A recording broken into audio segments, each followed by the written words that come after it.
गोविंद हरे मुरारी, हे नाथ नारायण वासुदेवाय। श्री कृष्ण गोविंद हरे मुरारी, हे नाथ नारायण वासुदेवाय। श्रीमद् भगवत महापुराण दशम स्कंद 54वां अध्याय। शिशुपाल के साथी राजाओं की और रुक्मी की हार तथा श्री कृष्ण रुक्मणी विवाह। श्री सुखदेव जी कहते हैं, परीक्षित, इस प्रकार कह सुनकर सब के सब राजा क्रोध से आग बबूला हो उठे और कवच पहनकर अपने अपने वाहनों पर सवार हो गए। अपनी अपनी सेना के साथ धनुष ले लेकर भगवान श्री कृष्ण के पीछे दौड़े। राजन, जब यदुवंशियों के सेनापतियों ने देखा कि शत्रु दल हम पर चढ़ा आ रहा है, तब उन्होंने भी अपने अपने धनुष का टंकार किया और घूमकर उनके सामने डट गए। जरासंध की सेना के लोग कोई घोड़े पर, कोई हाथी पर, तो कोई रथ पर चढ़े हुए थे। वे सभी धनुर्वेद के बड़े मर्मज्ञ थे। वे यदुवंशियों पर इस प्रकार बाणों की वर्षा करने लगे मानो दल के दल बादल पहाड़ पर मूसलाधार पानी बरसा रहे हों। परम सुंदरी रुक्मणी जी ने देखा कि उनके पति श्री कृष्ण ने सेना बाण वर्षा से ढक गई है। श्री कृष्ण की सेना बाण वर्षा से ढक गई है। तब उन्होंने लज्जा के साथ भयभीत नेत्रों से भगवान श्री कृष्ण के मुख की ओर देखा। भगवान ने हंसकर कहा, सुंदरी, डरो मत, तुम्हारी सेना अभी तुम्हारे शत्रुओं की सेना को नष्ट किए डालती है। इधर गद और संकर्षण आदि यदुवंशी वीर अपने शत्रुओं का पराक्रम और अधिक न सह सके। वे अपने बाणों से शत्रुओं के हाथी, घोड़े तथा रथों को छिन्न भिन्न करने लगे। उनके बाणों से रथ, घोड़े और हाथियों पर बैठे विपक्षी वीरों के कुंडल, किरीट और पगड़ियों से सुशोभित करोड़ों सिर, गदड़, गदा और धनुष युक्त हाथ पहुंचे, जांघें और पैर कट कट कर पृथ्वी पर गिरने लगे। इसी प्रकार घोड़े, खच्चर, हाथी, ऊंट, गधे और मनुष्यों के सिर भी कट कट कर रणभूमि में लौटने लगे। अंत में विजय की सच्ची आकांक्षा वाले यदुवंशियों ने शत्रुओं की सेना तहस नहस कर डाली। जरासंध आदि सभी राजा युद्ध से पीठ दिखाकर भाग खड़े हुए। उधर शिशुपाल अपनी भावी पत्नी के छिन जाने के कारण मरणासन्न हो गया था। न तो उसके हृदय में उत्साह रह गया था और न तो शरीर पर कांति। उसका मुंह सूख रहा था। उसके पास जाकर जरासंध कहने लगा, शिशुपाल जी, आप तो एक श्रेष्ठ पुरुष हैं। यह उदासी छोड़ दीजिए, क्योंकि राजन, कोई भी बात सर्वदा अपने मन के अनुकूल ही हो या प्रतिकूल ही हो, इस संबंध में कुछ स्थिरता किसी भी प्राणी के जीवन में नहीं देखी जाती। जैसे कठपुतली बाजीगर की इच्छा के अनुसार नाचती है, वैसे ही यह जीव भी भगवत इच्छा के अधीन रहकर सुख और दुख के संबंध में यथाशक्ति चेष्टा करता रहता है। देखिए, श्री कृष्ण ने मुझे 23 अश्वनी सेना के साथ 17 बार हरा दिया। मैंने केवल एक बार 18वीं बार उन पर विजय प्राप्त की। फिर भी इस बात को लेकर मैं ना तो कभी शोक करता हूँ और ना तो कभी हर्ष, क्योंकि मैं जानता हूँ कि प्रारब्ध के अनुसार काल भगवान ही इस चराचर जगत को झकझोरते रहते हैं। इसमें संदेह नहीं है कि हम लोग बड़े वीर सेनापतियों के भी नायक हैं। फिर भी इस समय श्री कृष्ण के द्वारा सुरक्षित यदुवंशियों की थोड़ी सी सेना से हमें हरा दिया है। इस बार हमारे शत्रुओं की ही जीत हुई है, क्योंकि काल उन्हीं के अनुकूल था। जब काल हमारे दाहिने होगा, तब हम भी उन्हें जीत लेंगे। परीक्षित, जब मित्रों ने इस प्रकार समझाया, तब चेदीराज शिशुपाल अपने अनुयायियों के साथ अपनी राजधानी में लौट गया और उसके मित्र राजा भी, जो मरने से बचे थे, अपने अपने नगरों को चले गए। रुक्मणी जी का बड़ा भाई रुक्मी भगवान श्री कृष्ण से बहुत द्वेष रखता था। उसको यह बात बिल्कुल सहन न हुई कि मेरी बहन को श्री कृष्ण हर ले जाएं और राक्षस रीति से बलपूर्वक उसके साथ विवाह करें।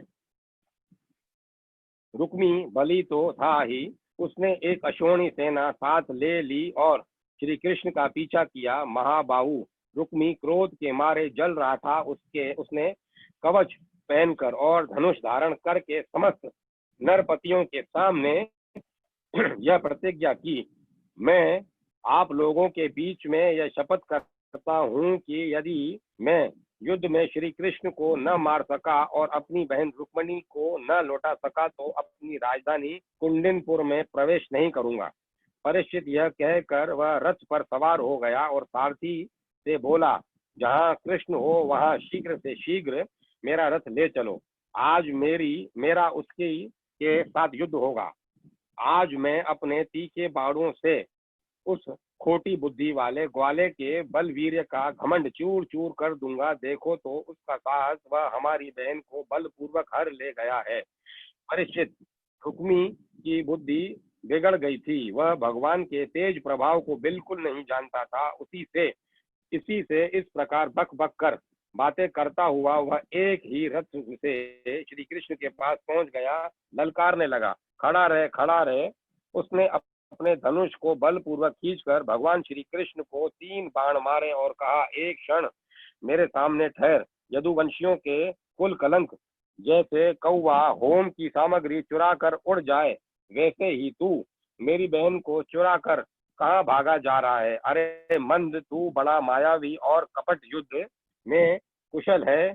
आज मैं तेरा सारा गर्व खर्व किए डालता हूँ। देख, जब तक मेरे बाण तुझे धरती पर सुला नहीं देते, उसके पहले ही इस बच्ची को छोड़कर भाग जा। रुक्मी की बात सुनकर भगवान श्री कृष्ण मुस्कुराने लगे। उन्होंने उसका धनुष काट डाला और उस पर 6 बाण छोड़े। साथ ही भगवान श्री कृष्ण ने 8 बाण उसके 4 घोड़ों पर और 2 सारथी पर छोड़े और 3 बाणों से उसके रथ की ध्वजा को काट डाला। तब रुक्मी ने दूसरा धनुष उठाया और भगवान श्री कृष्ण को 5 बाण मारे। उन बाणों के लगने पर उन्होंने उसका वह धनुष भी काट डाला। रुक्मी ने इसके बाद एक और धनुष लिया, परंतु हाथ में लेते अविनाशी अच्युत ने उसे भी काट डाला।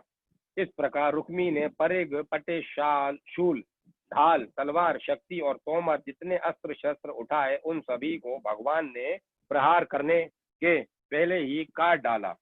अब रुक्मी क्रोधवश हाथ में तलवार लेकर भगवान श्री कृष्ण को मार डालने की इच्छा से रथ से कूद पड़ा और इस प्रकार उनकी ओर झपटा जैसे पतंगा आग की ओर लपकता है।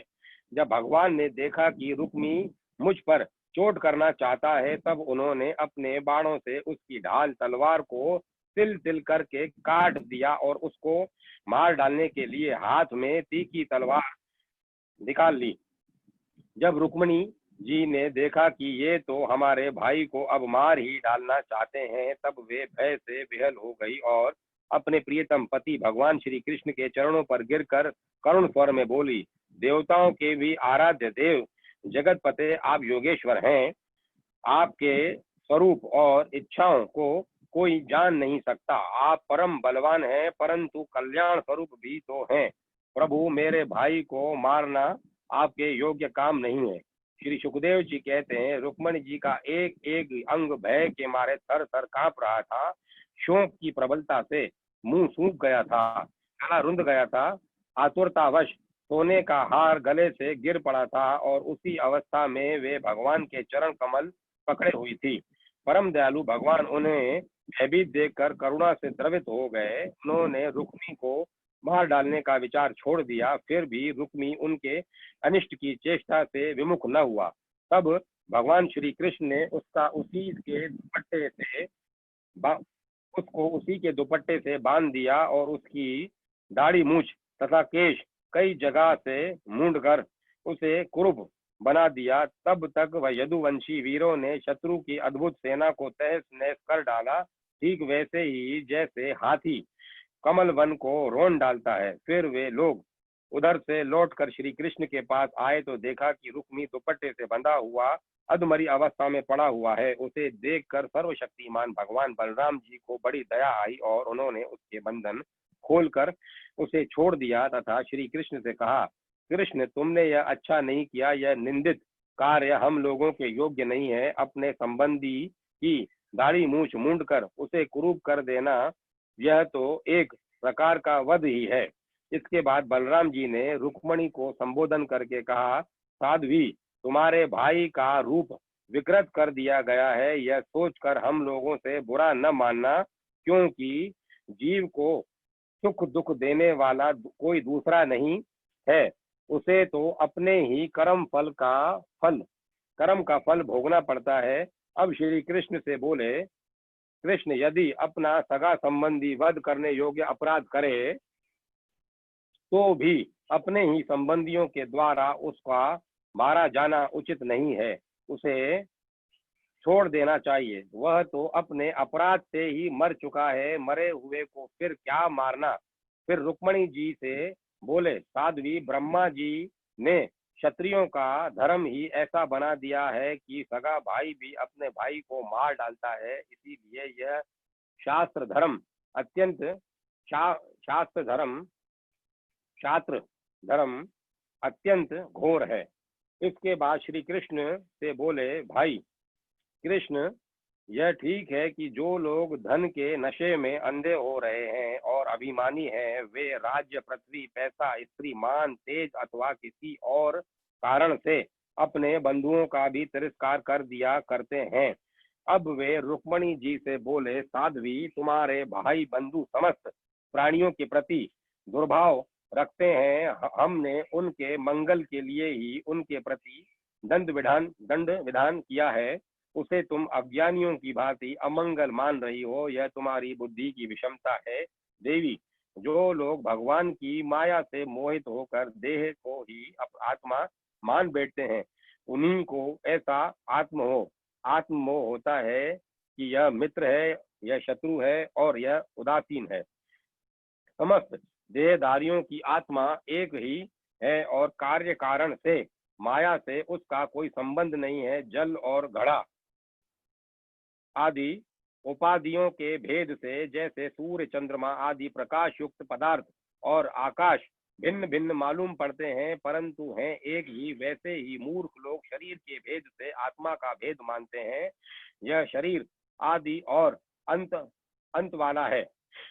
यह शरीर आदि और अंत वाला है। पंचभूत, पंच प्राण, पंच तन मात्रा और त्रिगुण ही इसका स्वरूप है। आत्मा में इसके अज्ञान से ही इसकी कल्पना हुई है और वह कल्पित शरीर ही तो उसे मैं समझता है, उसको जन्म मृत्यु के चक्कर में ले जाता है। साध्वी, नेत्र और रूप दोनों ही सूर्य के द्वारा प्रकाशित होते हैं। सूर्य ही उसका कारण है। इसीलिए सूर्य के साथ नेत्र और रूप का न तो कभी वियोग होता है और न संयोग। इसी प्रकार समस्त संसार की सत्ता आत्मसत्ता के कारण जान पड़ती है। समस्त संसार का प्रकाशक आत्मा ही है। फिर आत्मा के साथ दूसरे असत पदार्थों का संयोग या वियोग हो ही कैसे सकता है। जन्म लेना, रहना, बढ़ना, बदलना, घटना और मरना, ये सारे विकार शरीर के ही होते हैं, आत्मा के नहीं। जैसे कृष्ण पक्ष में कलाओं का ही क्षय होता है, चंद्रमा का नहीं। परंतु अमावस के दिन व्यवहार में लोग चंद्रमा का ही क्षय हुआ कहते सुनते हैं। ऐसा ही जन्म मृत्यु आदि सारे विकार शरीर के ही होते हैं, परंतु लोग उसे भ्रमवश अपने आत्मा का मान लेते हैं। जैसे सोया हुआ पुरुष किसी पदार्थ के न होने पर भी स्वप्न में भोग्य और भोग रूप फलों का अनुभव करता है, उसी प्रकार अज्ञानी लोग झूठ मूठ संसार चक्र का अनुभव करते हैं। इसीलिए साध्वी, अज्ञान के कारण होने वाले इस शोक को त्याग दो।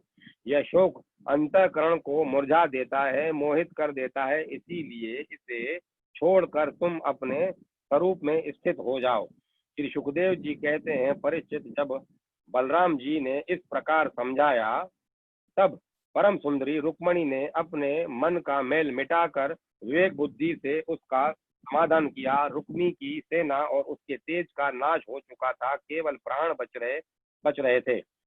उसके चित्त की सारी आशा अभिलाषा व्यर्थ हो चुकी थी और शत्रुओं के अपमानित करने करके शत्रुओं ने अपमानित करके उसे छोड़ दिया था। उसे अपने विरूप किए जाने की कष्टदायक स्मृति भूल नहीं पाती थी।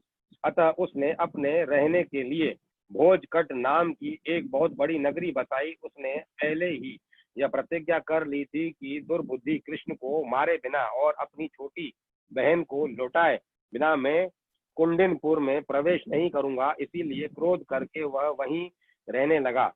परीक्षित, भगवान श्री कृष्ण ने इस प्रकार जब राजाओं को जीत लिया और विदर्भ राजकुमारी रुक्मणी जी को द्वारका से लेकर उनका द्वारका में लाकर उनका विधि पूर्वक पाणी ग्रहण किया। हे राजन, उस समय द्वारकापुरी में घर घर बड़ा ही उत्सव मनाया जाने लगा। क्यों न हो, वहाँ के सभी लोगों का यदुपति श्री कृष्ण के प्रति अनन्य प्रेम जो था। वहाँ के सभी नर नारी मणियों के चमकीले कुंडल धारण किए हुए थे। उन्होंने आनंद से भरकर चित्र विचित्र वस्त्र पहने दूल्हा और दुल्हन को अनेकों भेंट की सामग्रियां उपहार में दी। उस समय द्वारका की अपूर्व शोभा हो रही थी। कहीं बड़ी बड़ी पताकाएं बहुत ऊंचे तक फहरा रही थी। चित्र विचित्र मालाएं, वस्त्र और रत्नों के तोरण बंधे हुए थे। द्वार द्वार पर धूप खिल और मंगल की वस्तुएं सजाई हुई थीं। जल भरे कलश, अर्घजा और धूप की सुगंध तथा दीपावली से बड़ी ही विलक्षण शोभा हो रही थी। मित्र नरपति आमंत्रित किए गए थे। उनके मत वाले हाथियों के मद से द्वारका की सड़क और गलियों का छिड़काव हो गया था। प्रत्येक दरवाजे पर केलों के खंभे और सुपारी के पेड़ रोपे हुए बहुत ही भले मालूम होते थे। उस उत्सव में कौतूहलवश इधर उधर दौड़ धूप करते हुए बंधु वर्गों में कुरु, सुजय, केकय, विदर्भ, यदु और कुंती आदि वंशों के लोग परस्पर आनंद मना रहे थे। जहां तहां रुक्मणी हरण की ही गाथा गाई जाने लगी। उसे सुनकर राजा और राजकन्या अत्यंत विस्मित हो गई। महाराज, भगवती लक्ष्मी जी को रुक्मणी के रूप में साक्षात लक्ष्मीपति भगवान श्री कृष्ण के साथ देखकर द्वारकावासी नर नारियों को परम आनंद हुआ। 55वां अध्याय, प्रद्युम्न का जन्म और शंबासुर का वध। श्री सुखदेव जी कहते हैं, परीक्षित, कामदेव भगवान वासुदेव की ही अंश हैं। वे पहले रुद्र भगवान की क्रोधाग्नि से भस्म हो गए थे। जब फिर शरीर प्राप्ति के लिए उन्होंने अपने अंशी भगवान वासुदेव का ही आश्रय लिया। वे ही काम अब की बार भगवान श्री कृष्ण के द्वारा रुक्मणी के गर्भ से उत्पन्न हुए और प्रद्युम्न नाम से जगत में प्रसिद्ध हुए। सौंदर्य, वीर्य, कौशल्य आदि सद्गुणों में भगवान श्री कृष्ण से वे किसी प्रकार कम न थे। बालक प्रद्युम्न अभी 10 दिन के भी न हुए थे कि काम रूपी शंबासुर वेश बदल कर श्रुति का ग्रह से उन्हें हर ले गया और समुद्र में फेंक कर अपने घर लौट गया। उसे मालूम हो गया था कि यह मेरा भावी शत्रु है। समुद्र में बालक प्रद्युम्न को एक बड़ा भारी मच्छ निगल गया। तदंतर मछुओं ने अपने बहुत बड़े जाल में फंसाकर दूसरी मछलियों के साथ उस मच्छ को भी पकड़ लिया और उन्होंने उसे ले जाकर शंबासुर को भेंट के रूप में दे दिया। शंबासुर के रसोइये ये उस अद्भुत मच्छ को उठाकर रसोई घर में ले गए और कुल्हाड़ी से उसे काटने लगे। रसोइयों ने मत्स्य के पेट में बालक देखकर उसे शंबासुर की दासी मायावती को समर्पित किया। उसके मन में बड़ी शंका हुई। तब नारद जी ने आकर बालक का कामदेव होना, श्री कृष्ण की पत्नी रुक्मणी के गर्भ से जन्म लेना, मत्स्य के पेट में जाना, सब कुछ कह सुनाया परीक्षित। वह मायावती कामदेव की यशस्वनी पत्नी रति ही थी। उस दिन शंकर जी के क्रोध से कामदेव का शरीर भस्म हो गया था। उसी दिन से वह उसके देह के पुनः उत्पन्न होने की प्रतीक्षा कर रही थी। उसी रति को शंबासुर ने अपने यहाँ दाल भात बनाने के काम में नियुक्त कर रखा था। जब उसे मालूम हुआ कि उस शिशु के रूप में मेरे पति कामदेव है, तब वह उसके प्रति बहुत प्रेम करने लगी। श्री कृष्ण कुमार भगवान प्रद्युम्न बहुत थोड़े दिनों में ही जवान हो गए।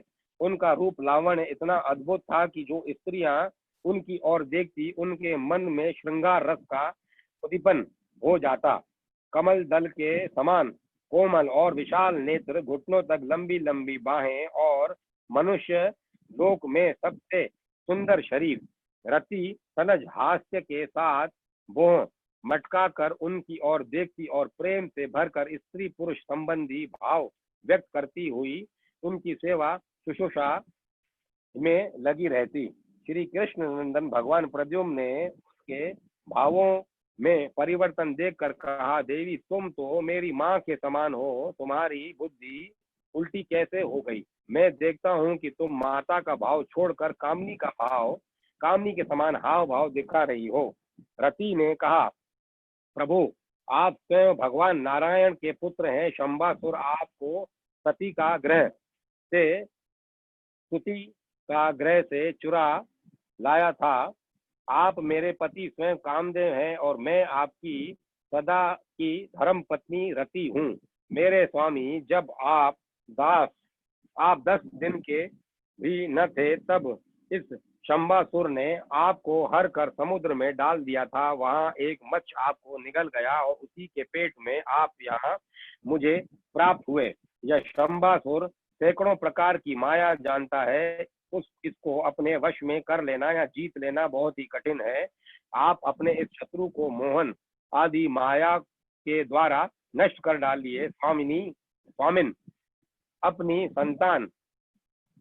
संतान आपके खो जाने से आपकी माता पुत्र स्नेह से व्याकुल हो रही है। वे आतुर होकर अत्यंत दीनता से दिन रात चिंता करती रहती है। उनकी ठीक वैसी दशा हो रही है जैसी बच्चा खो जाने पर कुर्री पक्षी की अथवा बछड़ा खो जाने पर बेचारी गाय की होती है। मायावती रति ने इस प्रकार कहकर परम शक्तिशाली प्रद्युम्न को महामाया नाम की विद्या सिखाई। यह विद्या ऐसी है जो सब प्रकार की मायाओं का नाश कर देती है। अब प्रद्युम्न जी शंबासुर के पास जाकर उस पर बड़े कटु आक्षेप करने लगे। वे चाहते थे कि किसी प्रकार झगड़ा कर बैठे। इतना ही नहीं, उन्होंने युद्ध के लिए उसे स्पष्ट रूप से ललकारा। प्रद्युम्न जी की कटु वचनों की चोट से शंबासुर तिल मिला उठा, मानो किसी ने विषैले सांप को पैर से ठोकर मार दी हो। उसकी आंखें क्रोध से लाल हो गईं। वह हाथ में गदा लेकर बाहर निकल आया। उसने अपनी गदा बड़े जोर से आकाश में घुमाई और इसके बाद प्रद्युम्न जी पर चला दी। गदा चलते समय उसने इतना कर्कश से नाद किया मानो बिजली कड़क रही हो। परीक्षित, भगवान प्रद्युम्न ने देखा कि उसकी गदा बड़े वेग से मेरी ओर आ रही है। तब उन्होंने अपनी गदा के प्रहार से उसकी गदा गिरा दी और क्रोध में भरकर अपनी गदा उस पर चलाई। तब वह दैत्य मायासुर की बतलाई हुई आसुरी माया का आश्रय लेकर आकाश में चला गया और वहीं से प्रद्युम्न जी पर अस्त्र शस्त्रों की वर्षा करने लगा। महारथी प्रद्युम्न जी पर बहुत सी अस्त्र वर्षा करके जब वह उन्हें पीड़ित करने लगा, तब उन्होंने समस्त मायाओं को शांत करने वाली सतवमयी महाविद्या का प्रयोग किया। तदंतर शंबासुर ने यक्ष, गंधर्व, पिशाच, नाग और राक्षसों की सैकड़ों मायाओं का प्रयोग किया, परंतु श्री कृष्ण कुमार प्रद्युम्न जी ने अपनी महाविद्या से उन सब का नाश कर दिया। इसके बाद उन्होंने एक तीक्ष्ण तलवार उठाई और शंबासुर का किरीट और कुंडल से सुशोभित सिर, तो लाल लाल दाढ़ी मूछों से बड़ा भयंकर लग रहा था, काट कर धड़ से अलग कर दिया। देवता लोग पुष्पों की वर्षा करते हुए स्तुति करने लगे और इसके बाद मायावती रति, जो आकाश में चलना जानती थी, अपने पति प्रद्युम्न जी को आकाश मार्ग से द्वारकापुरी में ले गई। परीक्षित, आकाश में अपनी गोरी पत्नी के साथ सांवले प्रद्युम्न जी की ऐसी शोभा हो रही थी मानो बिजली और मेघ का जोड़ा हो। इस प्रकार उन्होंने भगवान के इस उत्तम अंतःपुर में प्रवेश किया, जिसमें सैकड़ों श्रेष्ठ रमणियां निवास करती थीं। अतः अंतपुर की नारियों ने देखा, प्रद्युम्न जी का शरीर वर्षाकालीन मेघ के समान श्याम वर्ण है, रेशमी पीताम्बर धारण किए हुए हैं, घुटनों तक लंबी भुजाएं हैं, रत्नारे नेत्र हैं और सुंदर मुख पर मंद मंद मुस्कान की अनूठी ही छटा है। उनके मुखारविंद पर घुंघराली और नीली अलकें इस प्रकार शोभायमान हो रही हैं मानो भोरे खेल रहे हों। वे सब उन्हें श्री कृष्ण समझकर संकुचा गई और घरों में इधर उधर लुक छिप गई। फिर धीरे धीरे स्त्रियों को यह मालूम हो गया कि ये श्री कृष्ण नहीं है, क्योंकि उनकी अपेक्षा उनके कुछ विलक्षणता अवश्य है। वे अत्यंत आनंद और विस्मय से भरकर इस श्रेष्ठ दंपति के पास आ गई। इसी समय वहां रुक्मणी जी आ पहुंची। परीक्षित, उनके नेत्र कजरारे और वाणी अत्यंत मधुर थी। इस नवीन दंपति को देखते ही उन्हें अपने खोए हुए पुत्र की याद हो आई। वात्सल्य स्नेह की अधिकता से उनके स्तनों से दूध झरने लगा। श्री रुक्मणी जी सोचने लगी, यह नर रत्न कौन है, यह कमल नैन किसका पुत्र है, किस बड़भागिनी ने इसे अपने गर्भ में धारण किया होगा, इसे यह कौन सौभाग्यवती पत्नी के रूप में प्राप्त हुई है। मेरा भी एक नन्हा सा शिशु खो गया था, न जाने कौन उसे स्तुति का ग्रह से उठा ले गया। यदि वह कहीं जीता जागता होगा तो उसकी अवस्था तथा रूप भी इसी के समान हुआ होगा। मैं तो इस बात से हैरान हूँ कि इसे भगवान श्याम सुंदर की सी रूप रेखा, अंगों की गठन, चाल ढाल, मुस्कान, चितवन और बोल चाल कहाँ से प्राप्त हुई। हो न हो यह वही बालक है जिसे मैंने अपने गर्भ में धारण किया था, क्योंकि स्वभाव से ही मेरा स्नेह इसके प्रति उमड़ रहा है और मेरी बाह भी फड़क रही है, मेरी बाई बाह भी फड़क रही है। जिस समय रुक्मणी जी इस प्रकार सोच विचार कर रही थी, निश्चय ही संदेह के झूले में झूल रही थी, उसी समय पवित्र कीर्ति भगवान श्री कृष्ण अपने माता पिता देवकी वसुदेव जी के साथ वहां पधारे। भगवान श्री कृष्ण सब कुछ जानते थे, परंतु वे कुछ न बोले, चुपचाप खड़े रहे। इतने में ही नारद जी वहां आ पहुंचे और उन्होंने प्रद्युम्न जी को शंबासुर का हर ले जाना, समुद्र में फेंक देना आदि जितनी भी घटनाएं घटित हुई थी, वे सब कुछ सुनाई। नारद जी के द्वारा यह महान आश्चर्यमयी घटना सुनकर भगवान श्री कृष्ण के अंतःपुर की स्त्रियां चकित हो गईं और बहुत वर्षों तक खोए रहने के बाद लौटे हुए प्रद्युम्न जी का इस प्रकार अभिनंदन करने लगी मानो कोई मरकर जी उठा हो। देवकी जी, वसुदेव जी, भगवान श्री कृष्ण, बलराम जी, रुक्मणी जी और स्त्रियां सब उस नव दंपति को हृदय से लगाकर बहुत ही आनंदित हुए। जब द्वारकावासी नर नारियों को यह मालूम हुआ कि खोए हुए प्रद्युम्न जी लौट आए हैं, तब वे परस्पर कहने लगे, अहो कैसे सौभाग्य की बात है कि यह बालक मानो मरकर फिर लौट आया। परीक्षित, प्रद्युम्न जी का रूप रंग भगवान श्री कृष्ण से इतना मिलता जुलता था कि उन्हें देखकर उनकी माताएं भी उन्हें अपना पतिदेव श्री कृष्ण समझकर मधुर भाव में मग्न हो जाती थीं और उनके सामने से हटकर एकांत में चली जाती थी। श्री निकेतन भगवान के प्रतिबिंब स्वरूप काम अवतार भगवान प्रद्युम्न के दिख जाने पर ऐसा होना कोई आश्चर्य की बात नहीं है। फिर उन्हें देखकर दूसरी स्त्रियों की विचित्र दशा हो जाती थी, उसमें तो कहना ही क्या है। 56वां अध्याय। स्वमंत स्वमंत कमणि की कथा। जाम्बवती और सत्यभामा के साथ श्री कृष्ण का विवाह। श्री सुखदेव जी कहते हैं, परीक्षित, सत्राजीत ने श्री कृष्ण को झूठा कलंक लगाया था। फिर उस अपराध का मार्जन करने के लिए उसने स्वयं स्वयंतक मणि सहित अपनी कन्या सत्यभामा भगवान श्री कृष्ण को सौंप दी। राजा परीक्षित ने पूछा, भगवान सत्राजीत ने भगवान श्री कृष्ण का क्या अपराध किया था? भगवान सत्राजीत ने भगवान श्री कृष्ण का क्या अपराध किया था? उसे स्वयंतक मणि कहाँ से मिली और उसने अपनी कन्या उन्हें क्यों दी? श्री सुखदेव जी ने कहा, परीक्षित, सत्राजीत भगवान सूर्य का बहुत बड़ा भक्त था। वे उसकी भक्ति से प्रसन्न होकर उसके बहुत बड़े मित्र बन गए थे। सूर्य भगवान ने ही प्रसन्न होकर बड़े प्रेम से संयमंतक मणि दी थी। सत्राजीत उस मणि को गले में धारण कर कर उसको ऐसा चमकने लगा मानो स्वयं सूर्य ही हो। परीक्षित, जब सत्राजीत द्वारका में आया तब अत्यंत तेज विशेषता के कारण लोग उसे पहचान न सके। दूर से ही उसे देखकर लोगों की आंखें उसके तेज से चौंधिया गई। लोगों ने समझा कि कदाचित स्वयं भगवान सूर्य आ रहे हैं। उन लोगों ने भगवान के पास जाकर उन्हें इस बात की सूचना दी। उस समय भगवान श्री कृष्ण चौसर खेल रहे थे। लोगों ने कहा, शंख चक्र गदाधारी नारायण कमल नयन दामोदर यदुवंशी शिरोमणि गोविंद, आपको नमस्कार है।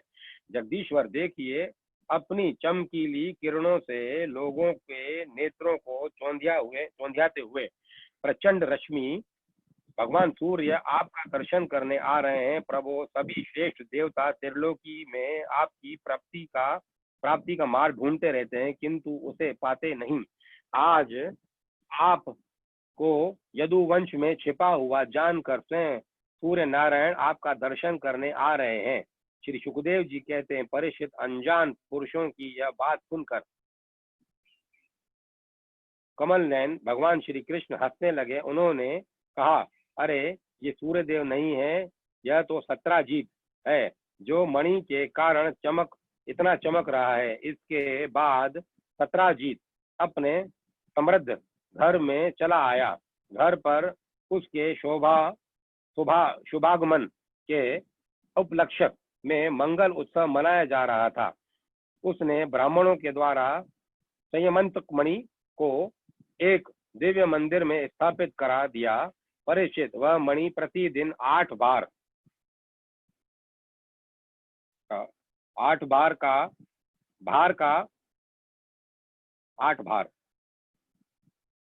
सोना दिया करती थी। वह मणि प्रतिदिन 8 भार सोना दिया करती थी। भार का परिमाण इस प्रकार है, अर्थात 4 गृही धान की 1 गुंजा, 5 गुंजा का 1 पण, 8 पण का 1 धरण, 8 धरण का 1 वर्ष, 4 वर्ष 1 कर्ष, 4 कर्ष का 1 पल, 100 पल की 1 तुला और 20 तुला का 1 भार कहलाता है। ये उसकी क्वांटिटी का मेजरमेंट है। और जहां वह पूजित होकर रहती थी, वहां दुर्भिक्ष, महामारी, ग्रह पीड़ा, सर्प भय, मानसिक और शारीरिक व्यथा आदि, मायावियों का उपद्रव आदि कोई भी अशुभ नहीं होता था। एक बार भगवान श्री कृष्ण ने प्रसंगवश कहा, सत्राजीत, तुम अपनी मणि राजा उग्रसेन को दे दो। परंतु वह इतना लोभी था कि भगवान की आज्ञा का उल्लंघन होगा इसका कुछ भी विचार न करके उसे अस्वीकार कर दिया। एक दिन सत्राजीत के भाई प्रसेन ने उस परम प्रकाशमयी मणि को अपने गले में धारण कर लिया और फिर वह घोड़े पर सवार होकर शिकार खेलने वन में चला गया। वहां एक सिंह ने घोड़े सहित प्रसेन को मार डाला और उस मणि को छीन लिया। वह अभी पर्वत की गुफा में प्रवेश कर ही रहा था कि मणि के लिए ऋषराज जामवन ने उसे मार डाला। उन्होंने वह मणि अपनी गुफा में ले जाकर बच्चे को खेलने के लिए दे दी। अपने भाई प्रसेन के न लौटने से उसके भाई सत्राजीत को बड़ा दुख हुआ। वह कहने लगा, बहुत संभव है श्री कृष्ण ने ही मेरे भाई को मार डाला हो, क्योंकि वह मणि गले में डालकर वन में गया था।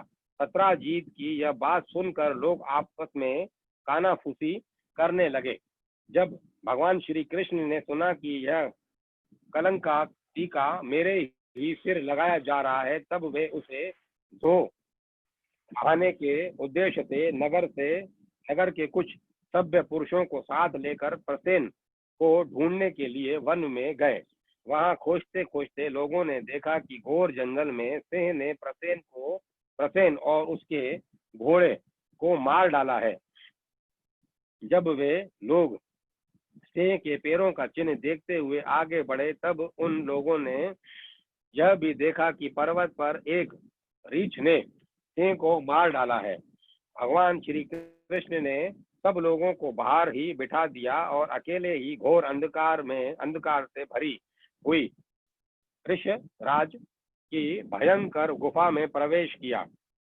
भगवान ने वहां जाकर देखा कि श्रेष्ठ मणि संयमतक को बच्चों का खिलौना बना दिया गया है। वे उसे हर लेने की इच्छा से बच्चे के पास जा खड़े हुए।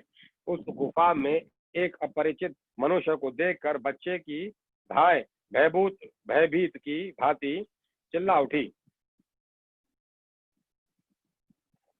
उसकी चिल्लाहट सुनकर परम बली ऋषराज जामवन क्रोधित होकर वहां दौड़ आए। परीक्षित, जामवन उस समय कुपित हो रहे थे। उन्हें भगवान की महिमा उनके प्रभाव का पता न चला। उन्होंने उन्हें एक साधारण मनुष्य समझ लिया और वे अपने स्वामी भगवान श्री कृष्ण से युद्ध करने लगे। जिस प्रकार मांस के लिए दो बाज आपस में लड़ते हैं, वैसे ही विजय विलासी भगवान श्री कृष्ण और जामवन आपस में घमासान युद्ध करने लगे। पहले तो उन्होंने अस्त्र शस्त्रों का प्रहार किया, फिर शिलाओं का, तत्पश्चात वे वृक्ष उखाड़ कर एक दूसरे पर फेंकने लगे। अंत में बाहु युद्ध होने लगा। परीक्षित, वज्र प्रहार के समान कठोर घूंसों से आपस में वे 28 दिन तक बिना विश्राम किए रात दिन लड़ते रहे। अंत में भगवान श्री कृष्ण के घूंसों की चोट से जामवन के शरीर की एक एक गांठ टूट फूट गई। उत्साह जाता रहा, शरीर पसीने से लथपथ हो गया। तब उन्होंने अत्यंत विस्मित चकित होकर भगवान श्री कृष्ण ने कहा, प्रभु मैं जान गया, आप ही समस्त प्राणियों के स्वामी, रक्षक, पुराण पुरुष भगवान विष्णु हैं। आप ही सबके प्राण, इंद्रिय बल, मनोबल और शरीर बल हैं।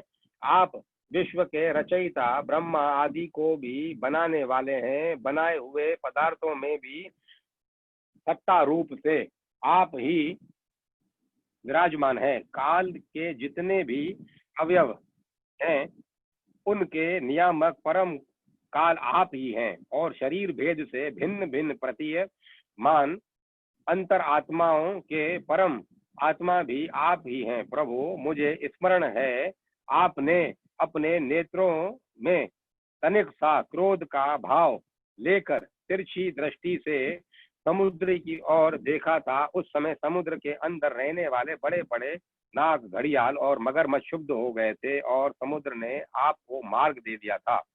तब आपने उस पर सेतु बांधकर सुंदर यश की स्थापना की तथा लंका का विध्वंस किया। आपके बाणों से कट कट कर राक्षसों के सिर पृथ्वी पर लौट रहे थे। अवश्य ही आप मेरे वे ही राम जी श्री कृष्ण के रूप में आए हैं। परीक्षित, जब ऋषराज जामवंत ने भगवान को पहचान लिया, तब कमल नयन श्री कृष्ण ने अपने परम कल्याणकारी शीतल कर कमलों को उनके शरीर पर फेर दिया और फिर अहेतु की कृपा से भर कर प्रेम गंभीर वाणी से अपने भक्त जामवन जी से कहा, ऋषराज, हम मणि के लिए ही तुम्हारी इस गुफा में आए हैं। इस मणि के द्वारा मैं अपने पर लगे झूठे कलंक को मिटाना चाहता हूँ। भगवान के ऐसा कहने पर जामवान ने बड़े आनंद से उनकी पूजा करने के लिए अपनी कन्या कुमारी जामवती को मणि के साथ उनके चरणों में समर्पित कर दिया। भगवान श्री कृष्ण जिन लोगों को गुफा के बाहर छोड़ गए थे, उन्होंने 12 दिन तक उनकी प्रतीक्षा की, परंतु जब उन्होंने देखा कि अब तक गुफा में से नहीं निकले, तब वे अत्यंत दुखी होकर द्वारका को लौट गए। वहां जब माता देवकी, रुक्मणी, वसुदेव जी तथा अन्य संबंधियों और कुटुंबियों को यह मालूम हुआ कि श्री कृष्ण गुफा में से नहीं निकले, तब उन्हें बड़ा शोक हुआ। तभी द्वारकावासी अत्यंत दुखित होकर सत्राजीत को भला बुरा कहने लगे और भगवान श्री कृष्ण की प्राप्ति के लिए महामाया दुर्गा देवी की शरण में गए, उनकी उपासना करने लगे। उनकी उपासना से दुर्गा देवी प्रसन्न हुई और उन्होंने आशीर्वाद दिया। उसी समय उनके बीच में मणि और अपनी नववधू जामवती के साथ सफल मनोरथ होकर श्री कृष्ण सबको प्रसन्न करते हुए प्रकट हो गए। सभी द्वारकावासी भगवान श्री कृष्ण को पत्नी के साथ और गले में मणि धारण किए हुए देखकर परमानंद में मग्न हो गए, मानो कोई मरकर लौट आया हो। तदंतर भगवान ने सत्राजीत को राजसभा में महाराज उग्रसेन के पास बुलवाया और जिस प्रकार मणि प्राप्त हुई थी वह सब कथा सुनाकर उन्होंने वह मणि सत्राजीत को सौंप दी। सत्राजीत अत्यंत लज्जित हो गया। मणि तो उसने ले ली, परंतु उसका मुंह नीचे की ओर लटक गया। अपने अपराध पर उसे बड़ा पश्चाताप हो रहा था। किसी प्रकार वह अपने घर पहुंचा। उसके मन की आंखों के सामने निरंतर अपना अपराध नाचता रहता। बलवान के साथ विरोध करने के कारण वह भयभीत भी हो गया था। अब वह यही सोचता रहता कि मैं अपने अपराध का मार्जन कैसे करूं, मुझ पर भगवान श्री कृष्ण कैसे प्रसन्न हो, मैं ऐसा कौन सा काम करूं जिससे मेरा कल्याण हो और लोग मुझे कोसे नहीं। सचमुच मैं अधुर्दशी शूद्र हूँ। धन के लोभ से मैं बड़ी मूर्खता का काम कर बैठा। मैं अब रमणियों के रत्न के समान अपनी कन्या सत्यभामा और वह संयंतक मणि दोनों ही श्री कृष्ण को दे दूं। यह उपाय बहुत अच्छा है, इसी से मेरे अपराध का मार्जन हो सकता है और कोई उपाय नहीं है। सत्राजीत ने अपनी विवेक बुद्धि से ऐसा निश्चय करके स्वयं ही इसके लिए उद्योग किया और अपनी कन्या तथा संयमतक मणि दोनों ही ले जाकर श्री कृष्ण को अर्पण कर दी। सत्यभामा शील स्वभाव, सुंदरता, उदारता आदि सद्गुणों से संपन्न थी। बहुत से लोग चाहते थे कि सत्यभामा हमें मिले और उन लोगों ने उन्हें मांगा भी था, परंतु जब भगवान श्री कृष्ण ने विधि पूर्वक उनका पानी ग्रहण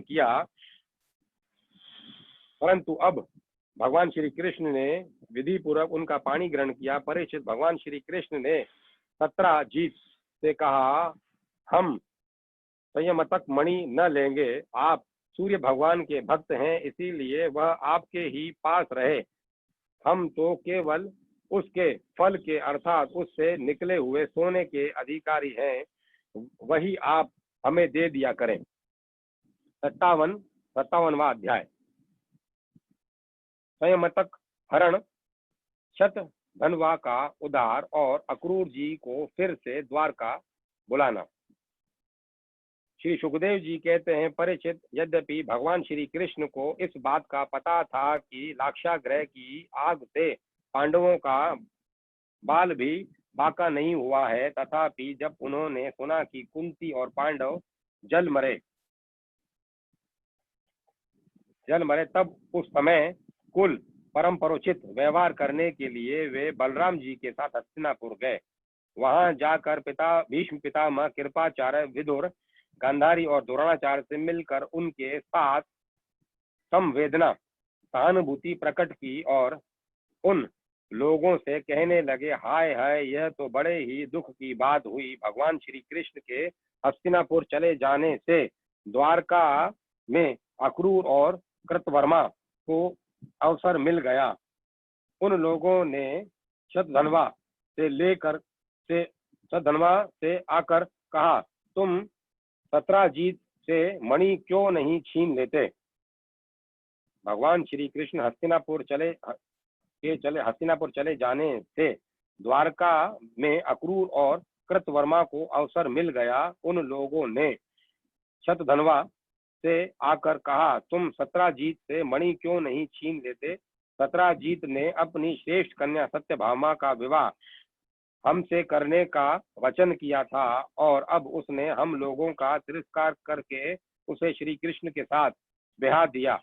अब सत्राजीत भी अपने भाई प्रसेन की तरह क्यों न यमपुरी में जाए। शतधन्वा पापी था और अब तो उसकी मृत्यु भी उसके सिर पर नाच रही थी। अक्रूर और कृतवर्मा के इस प्रकार बहकाने पर शतधन्वा उनकी बातों में आ गया और उस महादुष्ट ने लोभवश सोए हुए सत्राजीत को मार डाला। इस समय स्त्रियां अनाथ के समान रोने चिल्लाने लगी, परंतु शतधन्वा ने उनकी ओर तनिक भी ध्यान न दिया। जैसे कसाई पशुओं की हत्या कर डालता है, वैसे ही वह सत्राजीत को मार कर और मणि लेकर वहां से चंपत हो गया। सत्यभामा जी को यह देखकर कि मेरे पिता मार डाले गए, बड़ा शोक हुआ और वे हाय पिताजी मैं मारी गई, इस प्रकार पुकार पुकार कर विलाप करने लगी। बीच बीच में वे बेहोश हो जाती और होश में आने पर फिर विलाप करने लगती। इसके बाद उन्होंने अपने पिता के शव को तेल के कड़ाव में रखवा दिया और आप हस्तिनापुर को गई। उन्होंने बड़े दुख से भगवान श्री कृष्ण को अपने पिता की हत्या का वृतांत सुनाया। यद्यपि इन बातों को भगवान श्री कृष्ण पहले से ही जानते थे। परिचित सर्वशक्तिमान भगवान श्री कृष्ण और बलराम जी ने सब सुनकर मनुष्यों की सी लीला करते हुए अपनी आंखों में आंसू भर लिए और विलाप करने लगे, अहो हम लोगों पर तो यह बहुत बड़ी विपत्ति आ पड़ी। इसके बाद भगवान श्री कृष्ण सत्यभामा जी और बलराम जी के साथ हस्तिनापुर से द्वारका लौट आए और शतधन्वा को मारने और उसे मणि छीनने का उद्योग करने लगे। जब शतधन्वा को यह मालूम हुआ कि भगवान श्री कृष्ण मुझे मारने का उद्योग कर रहे हैं, तब वह बहुत डर गया और अपने प्राण बचाने के लिए उसने कृतवर्मा से सहायता मांगी। तब कृतवर्मा ने कहा, भगवान श्री कृष्ण और बलराम जी सर्वशक्तिमान ईश्वर हैं, मैं उनका सामना नहीं कर सकता। भला ऐसा कौन है जो उनके साथ वैर बांधकर इस लोक और परलोक में सकुशल रह सके। तुम जानते हो कि कंस उन्हीं से द्वेष करने के कारण राज्य लक्ष्मी को खो बैठा और अपने अनुयायियों के साथ मारा गया। जरासंध जैसे शूरवीर को भी उनके सामने 17 बार मैदान से हार कर बिना रथ के ही अपनी राजधानी में लौट जाना पड़ा। जब कृतवर्मा ने इसे इस प्रकार टका सा जवाब दे दिया, तब शतधन्वा ने सहायता के लिए अक्रूर जी से प्रार्थना की। उन्होंने कहा, भाई ऐसा कौन है जो सर्वशक्तिमान भगवान का बल पुरुष जानकर भी उनसे वैर विरोध ठाने, जो भगवान खेल खेल में ही इस विश्व की रचना, रक्षा और संहार करते हैं तथा जो कब क्या करना चाहते हैं, इस बात को माया से मोहित ब्रह्मा आदि विश्व विधाता भी नहीं समझ पाते। जिन्होंने 7 वर्ष की अवस्था में जब वे निरे बालक थे, एक हाथ से ही गिरिराज गोवर्धन को उखाड़ लिया और जैसे नन्हे नन्हे बच्चे बरसाती छत्ते को उखाड़ कर हाथ में रख लेते हैं, वैसे ही खेल खेल में 7 दिनों तक उसे उठाए रखा। मैं तो उन भगवान श्री कृष्ण को नमस्कार करता हूँ, उनके क्रम अद्भुत हैं, वे अनंत अनादि एक रस और आत्म स्वरूप हैं, उन्हें नमस्कार करता हूँ। जब इस प्रकार अक्रूर जी ने भी उसे कोरा जवाब दे दिया, तब शतधनवा ने रुक्मणी जी उन्हीं तब शतधनवा ने स्वयंतक मणि उन्हीं के पास रख दी और आप 400 कोस लगातार चलने वाले घोड़े पर सवार होकर वहां से बड़ी फुर्ती से भागा। परीक्षित, भगवान श्री कृष्ण और बलराम दोनों भाई अपने उस रथ पर सवार हुए जिस पर गरुड़ चिन्ह से चिन्हित ध्वजा फहरा रही थी और बड़े वेग वाले घोड़े जुते हुए थे। अब भगवान अपने ससुर सत्राजीत को मारने वाले शतधनवा का पीछा किया। मिथिलापुरी के निकट एक उपवन में शतधनवा का घोड़ा गिर पड़ा। अब वह उसे छोड़कर पैदल ही भागा। वह अत्यंत भयभीत हो गया था। भगवान श्री कृष्ण भी क्रोध करके उसके पीछे दौड़े। शतधनवा पैदल ही भाग रहा था, इसीलिए भगवान ने भी पैदल ही दौड़कर अपने तीक्ष्ण धार वाले चक्र से उसका सिर उतार लिया और उसके वस्त्रों में संयमंतक मणि को ढूंढा, परंतु जब मणि मिली नहीं तब भगवान श्री कृष्ण ने बड़े भाई बलराम जी के पास आकर कहा, हमने शतधनवा को व्यर्थ ही मारा, क्योंकि उसके पास संयमंतक मणि तो है ही नहीं। बलराम जी ने कहा, इसमें संदेह नहीं है कि शतधनवा ने संयमंतक मणि को किसी न किसी के पास रख दिया है। अब तुम द्वारका जाओ और उसका पता लगाओ। मैं विदेहराज से मिलना चाहता हूँ, क्योंकि वे मेरे बहुत ही प्रिय मित्र हैं। परीक्षित, यह कहकर यदुवंश शिरोमणि बलराम जी मिथिला नगरी में चले गए। जब मिथिला नरेश ने देखा कि पूजनीय बलराम जी महाराज पधारे हैं, तब उनका हृदय आनंद से भर गया। उन्होंने झटपट अपने आसन से उठकर अनेक सामग्रियों से उनकी पूजा की। इसके बाद भगवान बलराम जी कई वर्षों तक मिथिलापुरी में ही रहे। महात्मा जनक ने बड़े प्रेम और सम्मान से उन्हें रखा।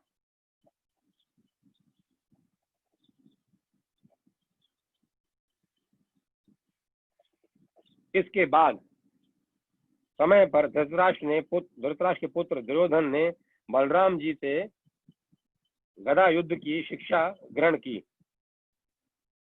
अपनी प्रिया सत्यभामा का प्रिय कार्य करके भगवान श्री कृष्ण द्वारका लौट आए और उनको यह समाचार सुना दिया कि शतधनवा को मार डाला गया, परंतु संयमंतक मणि उसके पास न मिली।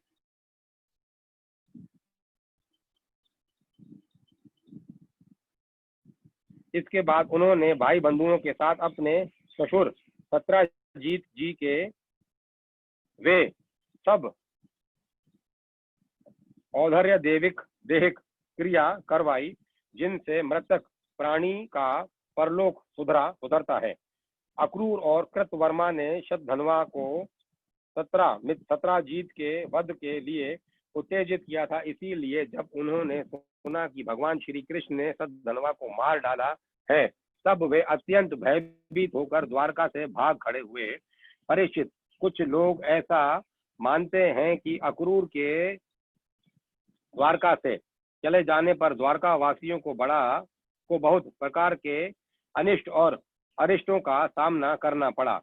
दैविक और भौतिक निमित्तों से बार बार वहां के नागरिकों को शारीरिक और मानसिक कष्ट सहना पड़ा, परंतु जो लोग ऐसा कहते हैं कि वे पहले कही हुई बातों को भूल जाते हैं, भला यह भी कभी संभव है कि जिन भगवान श्री कृष्ण में समस्त ऋषि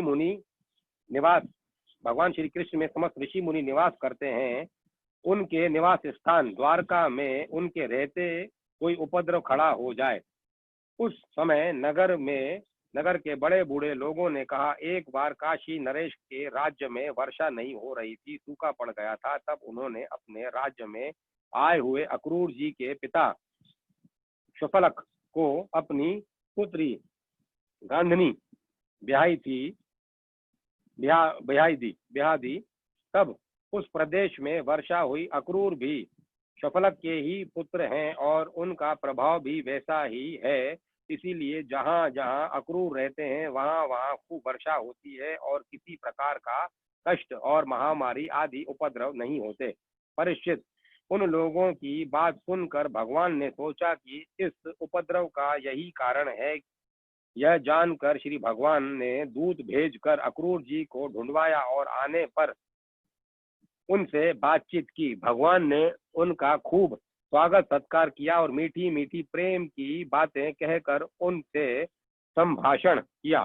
परीक्षित, भगवान सबके चित्त को एक एक संकल्प देखते रहते हैं। इसीलिए उन्होंने मुस्कुराते हुए अक्रूर से कहा, चाचा जी, आप दान धर्म के पालक हैं। हमें यह बात पहले से ही मालूम है कि शतधनवा आपके पास वह संयमतक मणि छोड़ गया है जो बड़ी ही प्रकाशमान और धन देने वाली है।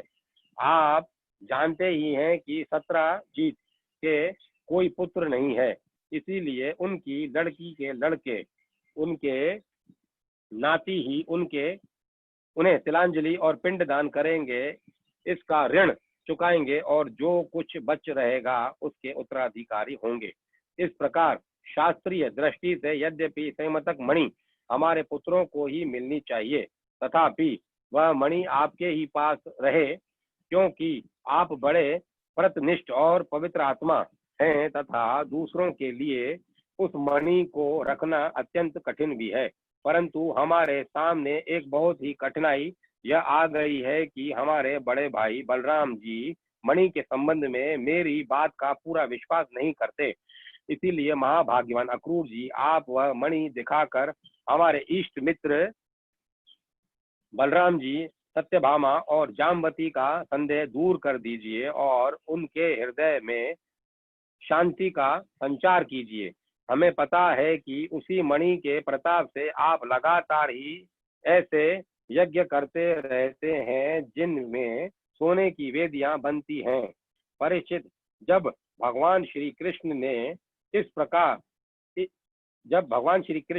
प्रकार सांत्वना देकर उन्हें समझाया बुझाया, तब अक्रूर जी ने वस्त्र में लपेटी हुई सूर्य के समान प्रकाशमान वह मणि निकाली और भगवान श्री कृष्ण को दे दी। भगवान श्री कृष्ण ने वह संयमतक मणि अपने जाति भाइयों को दिखाकर अपना कलंक दूर किया और उसे अपने पास रखने में समर्थ होने पर भी उन्हें अक्रूर जी को लौटा दिया। सर्वशक्तिमान सर्वव्यापक भगवान श्री कृष्ण के पराक्रम से परिपूर्ण यह आख्यान समस्त पापों, अपराधों और कलंकों का मार्जन करने वाला तथा परम मंगलमय है।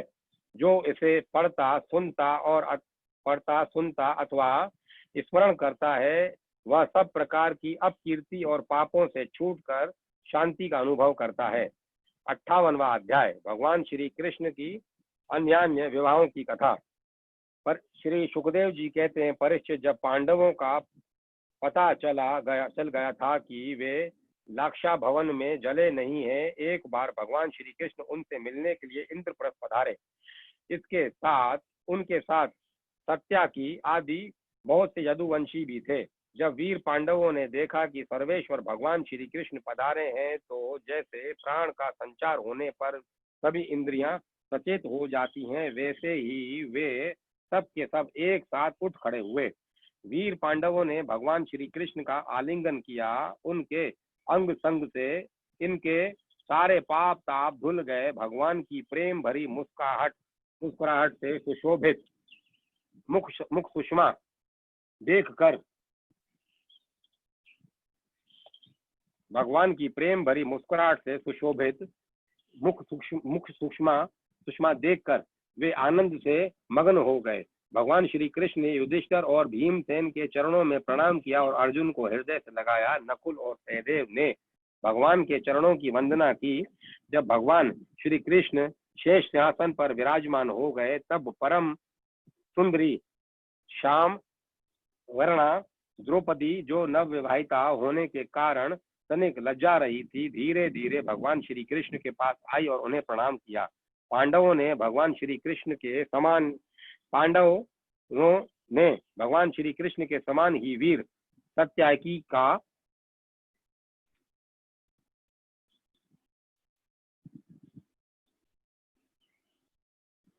सत्याकी का भी स्वागत सत्कार और अभिनंदन वंदन किया। वे एक आसन पर बैठ गए। दूसरे यदुवंशियों का भी यथा योग्य सत्कार किया तथा वे भी श्री कृष्ण के चारों ओर आसनों पर बैठ गए। इसके बाद भगवान श्री कृष्ण अपनी फुआ कुंती के पास गए और उनके चरणों में प्रणाम किया। कुंती जी ने अत्यंत स्नेहवश उन्हें अपने हृदय से लगा लिया। उस समय उनके नेत्रों में प्रेम के आंसू छलक आए। कुंती जी ने श्री कृष्ण से अपने भाई बंधुओं की कुशल क्षेम पूछी और भगवान ने भी उनका यथोचित उत्तर देकर उनसे उनकी पुत्र वधु द्रौपदी और स्वयं उनका कुशल मंगल पूछा।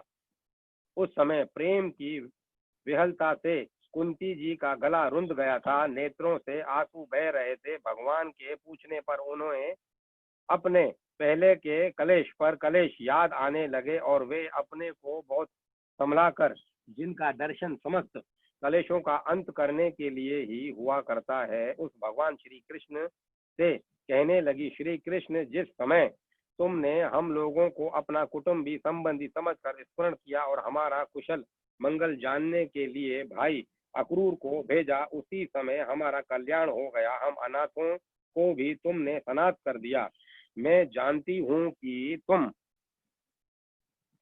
संपूर्ण जगत के परम हितैषी सहृदय और आत्मा हो। यह अपना है और यह पराया, इस प्रकार की भ्रांति तुम्हारे अंदर नहीं है। ऐसा होने पर भी श्री कृष्ण जो सदा तुम्हें स्मरण करते हैं, उनके हृदय में आकर तुम बैठ जाते हो और उनकी कलेश परंपरा को सदा के लिए मिटा देते हो। राजा युधिष्ठिर ने इस प्रकार भगवान को खूब सम्मान किया और कुछ दिन यहीं वहीं रहने के लिए प्रार्थना की। इस पर भगवान श्री कृष्ण इंद्रप्रस्थ के नर नारियों को अपनी रूप माधुरी से नयनानंद का दान करते हुए बरसात के 4 महीनों तक सुखपूर्वक वहीं रहे। परीक्षित, एक बार वीर शिरोमणि अर्जुन ने गांडीव धनुष और अक्षय बाण वाले 2 तरकस लिए तथा भगवान श्री कृष्ण के साथ कवच पहनकर अपने उस रथ पर सवार हुए जिस पर वानर चिन्ह से चिन्हित ध्वजा लगी हुई थी। इसके बाद विपक्षी वीरों का नाश करने वाले अर्जुन उस गहन वन में शिकार खेलने गए, जो बहुत से सिंह, बाघ आदि भयंकर जानवरों से भरा हुआ था। वहां उन्होंने बहुत से बाघ, सुअर जैसे काले हिरण, शरभ, गव्य, नीलापन लिए हुए भूरे रंग का एक बड़ा हिरण, गेंडे, हरिण, खरगोश और शलख, शाही आदि पशुओं पर अपने बाणों का निशाना लगाया। उनमें से जो यज्ञ के योग्य थे, उन्हें सेवक गण पर्व का समय जानकर राजा युधिष्ठिर के पास ले गए। अर्जुन शिकार खेलते खेलते थक गए थे। अब वे प्यास लगने पर यमुना जी के किनारे गए। भगवान श्री कृष्ण और अर्जुन दोनों महारथियों ने यमुना जी में हाथ पैर धोकर उनका निर्मल जल पिया और देखा कि एक परम सुंदरी कन्या वहां तपस्या कर रही है। उस श्रेष्ठ सुंदरी की जंघा, दांत और मुख अत्यंत सुंदर है। अपने प्रिय मित्र श्री कृष्ण के भेजने पर अर्जुन ने उसके पास जाकर पूछा, सुंदरी, तुम कौन हो, किसकी पुत्री हो, कहाँ से आई हो और क्या करना चाहती हो? मैं ऐसा समझता हूँ कि तुम अपने योग्य पति चाह रही हो। हे कल्याणी, तुम अपनी सारी बात बतलाओ। कालिंदी ने कहा, मैं भगवान सूर्य देव की पुत्री हूँ। मैं सर्वश्रेष्ठ वरदायिनी भगवान श्री विष्णु के पति के रूप में प्राप्त करना चाहती हूँ और इसीलिए यह कठोर तपस्या कर रही हूँ। वीर अर्जुन, मैं लक्ष्मी जी के परम आश्रय भगवान को छोड़कर और किसी को अपना पति नहीं बना सकती। अनाथों के एकमात्र सहारे प्रेम वितरण करने वाले भगवान श्री कृष्ण मुझ पर प्रसन्न हो। मेरा नाम है कालिंदी। यमुना जल में मेरे पिता सूर्य ने मेरे लिए एक भवन भी बनवा दिया है, उसी में मैं रहती हूँ। जब तक भगवान का दर्शन न होगा मैं यहीं रहूंगी। अर्जुन ने जाकर भगवान श्री कृष्ण से सारी बातें कही। वे तो पहले से ही यह सब कुछ जानते थे। तब उन्होंने कालिंदी को अपने रथ पर बैठा लिया और धर्मराज युधिष्ठिर के पास ले आए। इसके बाद पांडवों की प्रार्थना से भगवान श्री कृष्ण ने पांडवों के रहने के लिए एक अत्यंत अद्भुत और विचित्र नगर विश्वकर्मा के द्वारा बनवा दिया। भगवान इस बार पांडवों को आनंद देने और उनका हित करने के लिए वहां बहुत दिनों तक रहे। इसी बीच अग्निदेव को खांडव वन दिलाने के लिए वे अर्जुन के सारथी भी बने। खांडव वन का भोजन मिल जाने से अग्निदेव बहुत प्रसन्न हुए। उन्होंने अर्जुन को गांडीव धनुष, 4 श्वेत घोड़े, एक रथ, 2 अटूट बाणों वाले तरकस और एक ऐसा कवच दे दिया जिसे कोई अस्त्र शस्त्र आदि भेद न सके। खांडव दाह के समय अर्जुन ने मैं दानव को जलने से बचा लिया था, इसीलिए उसने अर्जुन से मित्रता करके उनसे लिए एक परम अद्भुत सभा बना दी। मित्रता करके उनके लिए एक परम अद्भुत सभा बना दी। उसी सभा में दुर्योधन को जल में स्थल और स्थल में जल का भ्रम हो गया था। कुछ दिनों के बाद भगवान श्री कृष्ण अर्जुन की अनुभूति और अन्य संबंधियों अर्जुन की अनुमति और अन्य संबंधियों का अनुमोदन प्राप्त करके सत्यायकी आदि के साथ द्वारका लौट आए। वहां आकर उन्होंने विवाह के योग्य ऋतु और ज्योतिष शास्त्र के अनुसार प्रशंसित पवित्र लगन में कालिंदी का पानी ग्रहण किया। इससे उनके स्वजन संबंधियों को परम मंगल और परमानंद की प्राप्ति हुई। अवंती उज्जैन देश के राजा थे विंद और अनुविंद। वे दुर्योधन के वंशवर्ती तथा अनुयायी थे। उनकी बहन मित्रविंदा ने स्वयंवर में भगवान श्री कृष्ण को ही अपना पति बनाना चाहा, परंतु विंद और अनुविंद ने अपनी बहन को रोक दिया। परीक्षित, मित्रविंदा श्री कृष्ण की फुआ राजादी देवी की कन्या थी। भगवान श्री कृष्ण राजाओं की भरी सभा में उसे बलपूर्वक घर ले गए।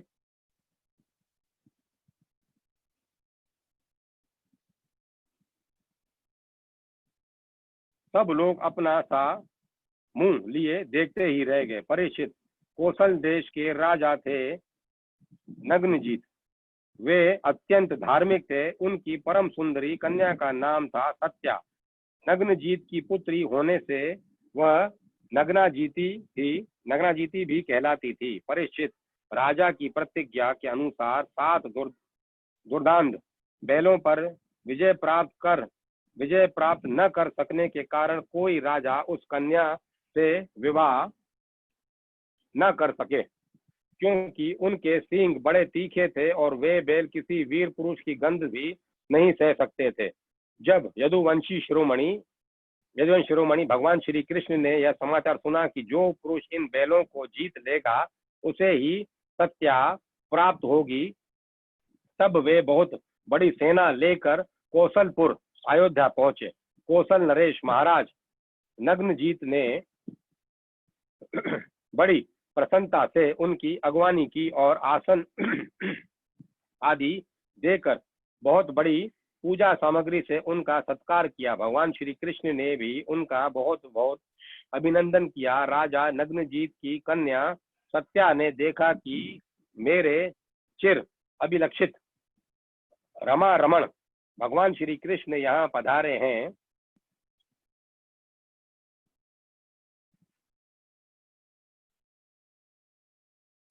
तब उसने मन ही मन यह अभिलाषा की कि यदि मैंने व्रत नियम आदि का पालन करके इन्हीं का चिंतन किया है तो ये ही मेरे पति हों और मेरी विशुद्ध लालसा को पूर्ण करें।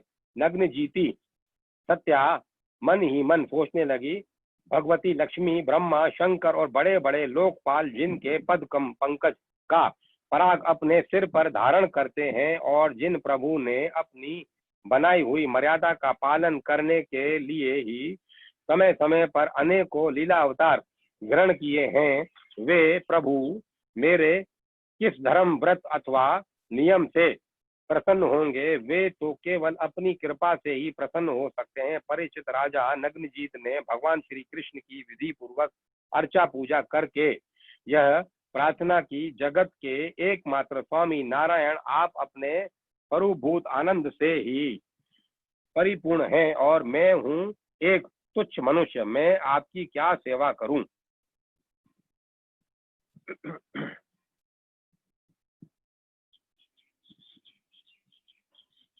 श्री सुखदेव जी कहते हैं, परीक्षित राजा नग्नजीत का दिया हुआ आसन, पूजा आदि स्वीकार करके भगवान श्री कृष्ण बहुत संतुष्ट हुए। उन्होंने मुस्कुराते हुए मेघ के समान गंभीर वाणी से कहा, भगवान श्री कृष्ण ने कहा, राजन, जो क्षत्रिय अपने धर्म के में स्थित है उसका कुछ भी मांगना उचित नहीं।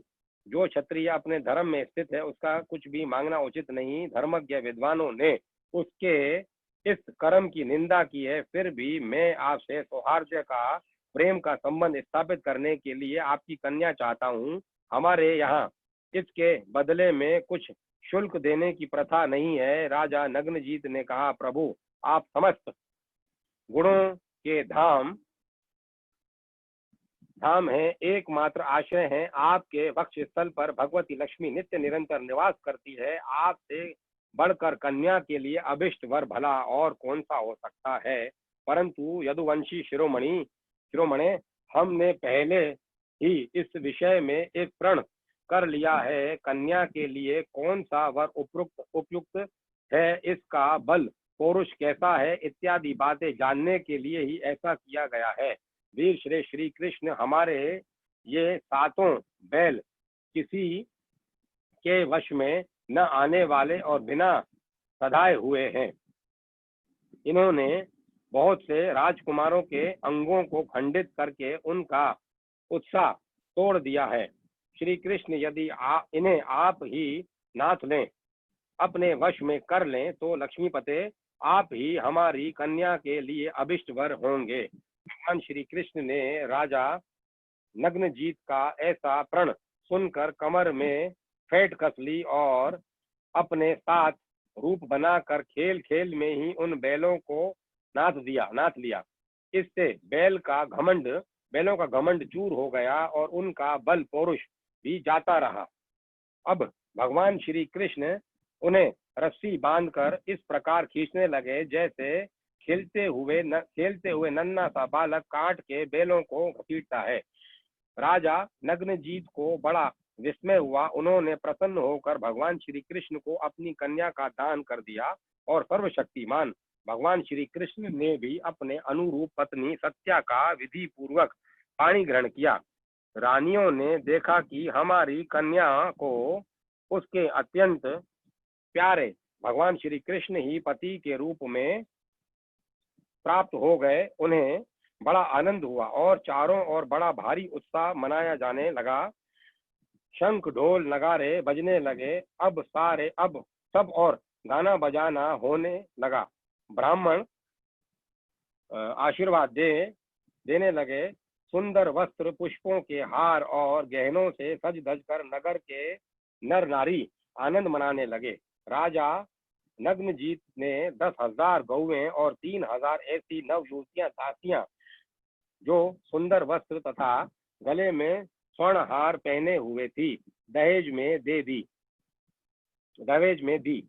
इसके साथ ही 9,000 हाथी, 9 लाख रथ, 9 करोड़ घोड़े और 9 अरब सेवक भी दहेज में दिए। कौशल नरेश राजा नग्नजीत ने कन्या और दामाद को रथ पर चढ़ाकर एक बड़ी सेना के रूप के साथ विदा किया। उसी समय उनका हृदय वात्सल्य स्नेह के उद्रेक से द्रवित हो रहा था। परीक्षित, यदुवंशियों ने और राजा नग्नजीत ने बैलों परीक्षित, यदुवंशियों ने और राजा नग्नजीत के बैलों ने पहले बहुत से राजाओं का बल पौरुष धूल में मिला दिया था। जब उन राजाओं ने यह समाचार सुना, तब उनसे भगवान श्री कृष्ण की यह विजय सहन न हुई। उन लोगों ने नग्नजीती सत्या को लेकर जाते समय मार्ग में भगवान श्री कृष्ण को घेर लिया और वे बड़े वेग से उन पर बाणों की वर्षा करने लगे। उस समय पांडव वीर अर्जुन ने अपने मित्र भगवान श्री कृष्ण का प्रिय करने के लिए गांडीव धनुष धारण करके, जैसे सिंह छोटे मोटे पशुओं को खदेड़ दे, वैसे ही उन नरपतियों को मार पीट कर भगा दिया। तदंतर यदुवंश शिरोमणे देवकी नंदन भगवान श्री कृष्ण उस दहेज और सत्या के साथ द्वारका में आए और वहां रहकर ग्रह सूचित विहार करने लगे। श्री कृष्ण की फुआ शुत कीर्ति के कई देश में बिहाई गई थी। उनकी कन्या का नाम था भद्रा। उसके बाद संतर्धन आदि ने उसे स्वयं ही भगवान श्री कृष्ण को दे दिया और उन्होंने उसका पानी ग्रहण किया। मर्द प्रदेश के राजा की कन्या थी लक्षणा। वह अत्यंत सुलक्षणा थी। जैसे गरुड़ ने स्वर्ग से अमृत का हरण किया था, वैसे ही भगवान श्री कृष्ण ने स्वयंवर में अकेले ही उसे हर लिया।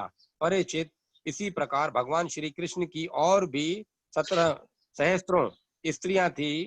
उन परम सुंदरियों को वे भौमासुर को मारकर उसके बंदी गृह से छुड़ा लाए थे।